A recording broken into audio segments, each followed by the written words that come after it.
and let's bring in Mark Kiszla, who wrote about the Broncos' top draft pick, Shane Ray, and the pot laws in the state. Is he, Put the two of them brought together. to us by Papa John's? He's brought to us by Papa John's. Can we bring in the pizza? And yes. I know that Mark would love for us to eat some pizza while we're Mark, talking.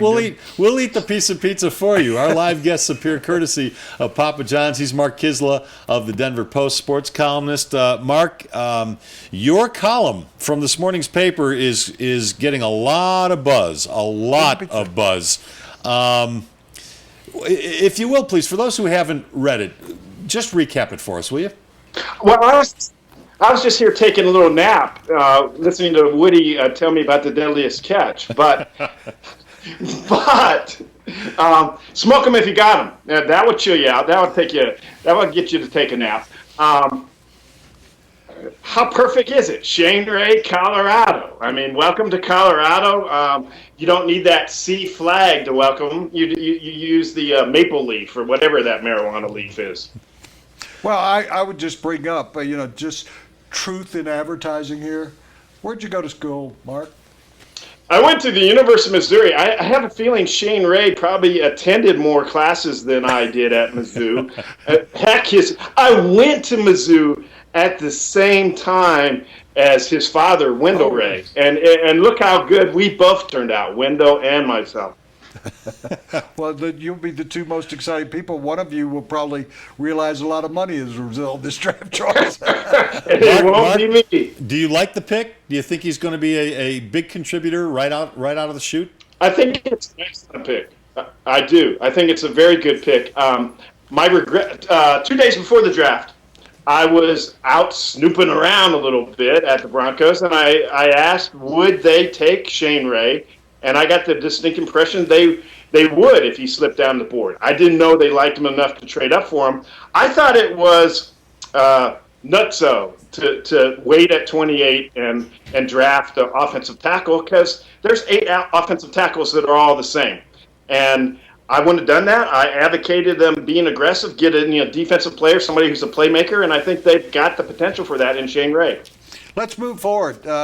Your thoughts, since you and Les were so right about what was going on last night.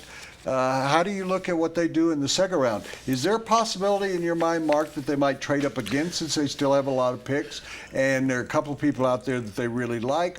Do you think they'll sit in that spot? 59th pick overall. 59th, yeah. And I've looked at a lot of mock drafts today, and I'll give you a name that's supposed to be around that time is Max Williams, that tight end that a lot of people talked about. Well, how do you see them going in the next couple of rounds today?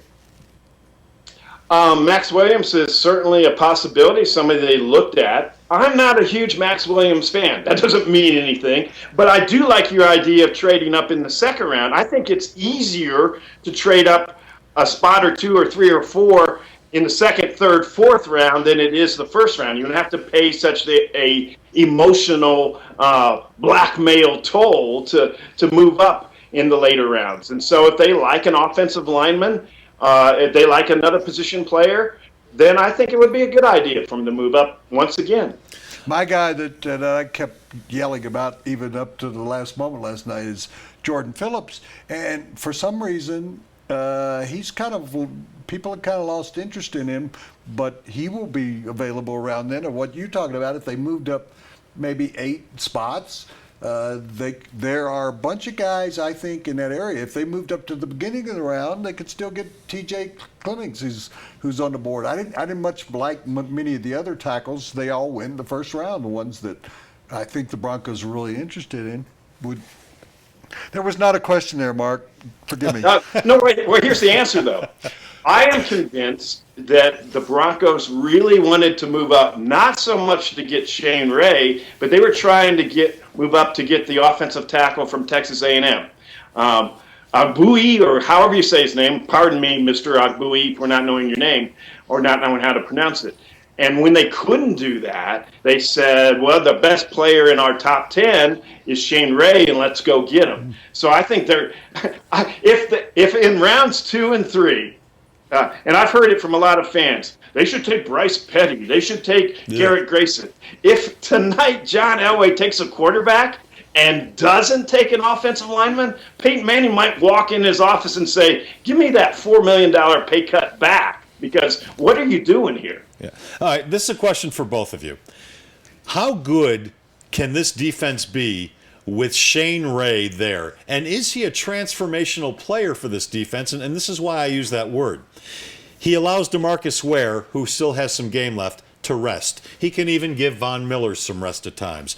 They're going to attack. This tells you that Wade Phillips' defense is going to be on the attack, getting after the pass rushers. And he's a kid who can take DeMarcus Ware's spot in the next 2 or 3 years when DeMarcus Ware is ready to hang him up. How good can this defense be? Let me just throw this in here. When you say when DeMarcus Ware retires, Von Miller could very well leave here, and he'd have to be the replacement for Von Miller. So, Mark, what do you think?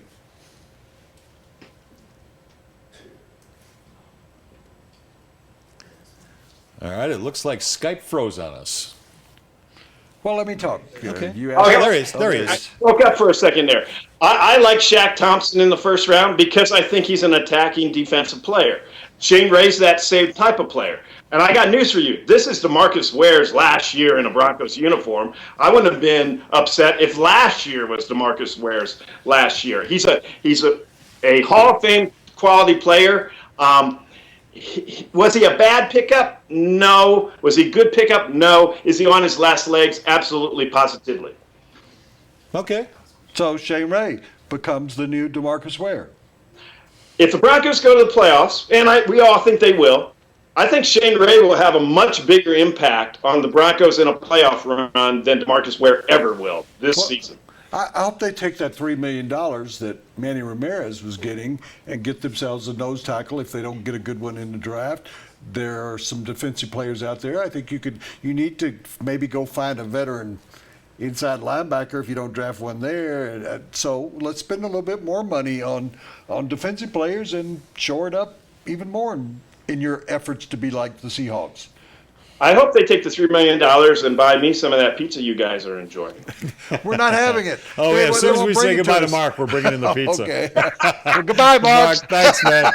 And everybody read Mark's column in this morning's Denver Post. Tell them your Twitter handle. I know it's not like Benjamin's second one. What's your Twitter handle? It's at Mark Kiszla, and if you can spell it, you get a free prize. Oh, Kiszla. What's my prize? Yes. What's my prize? You get a brownie today. Mark, thanks for your time. We'll talk to you later. You're welcome. Nice Mark background. Kiszla, sports columnist of the Denver Post. And all live guests are brought to you by Papa John's, the official it's sponsor of the about Colorado time. Rockies. I'm hungry today. The day after every Rockies win, you get 50% off your regular menu price online order at papajohns.com. You have to use the promo code ROX, ROX, ROX, win.